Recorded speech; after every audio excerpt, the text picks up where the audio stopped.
Сәлем достар, мен сіздерге не деп айтуға болмайтынын айтатын боламын. Және қалай айту соны қалай айту керегін айтамын. Кейбіреуі челлендж су ішіп қоймақ челлендж, мысалға желание орындайтын кезде бар ғой, сөйтіп Сулифа деп қояды ғой, Сулифа. Негізі Сулифа деуге болмайды екен. Айтуымша, оны комментарияда қараңыздар. Қазір мен айтқым келмейді, просто жазғым келеді.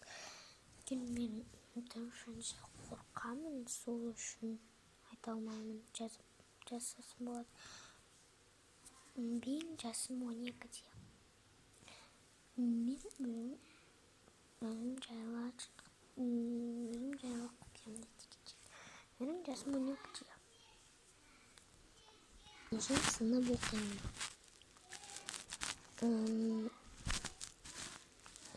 Сосын мен түнде қорқамын. Клоун дейді.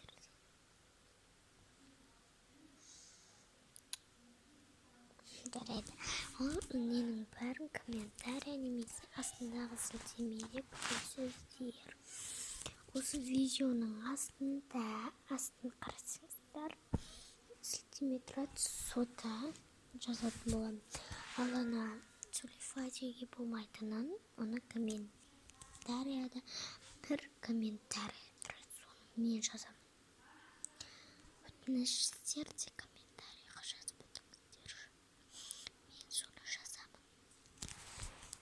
Ал енді сіздерге жаңа видео.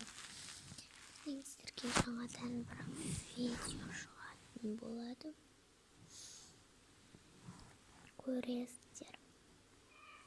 Өте керемет бір. Яғни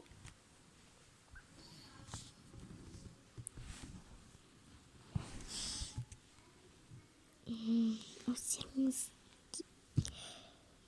кез келген бір видео шығарамын өзім кез келген бір видео шығарамын. Сіздер күтіңіздер. Комментария мен астындағы сілтеменің қараңыздар. Сілтемеде менің құпиям. Жарайды, мен құпиямды ертең өзім жалғастырайын. Сол видеода екінші видео ол менің құпиям деген. Ал енді менің қазір түсіріп отқан видеомды көріңіздер. Астындағы сілтемені ашыңыздар. Ол жерде мен неге Сулифа деуге болмайтынын жазамын. Көріңіздер. Сабылыңыздар. Мен сіздерге тағы не деуге болмайды. Қазақша сөйлеу керек. Мысалға сіз қазақсыз, просто мысалы өлең айтып берді. Орысша, английский өлең айтпауыңыз керек. Тек қазақша өлең айтыңыз. Жарайды. Сабылыңыздар.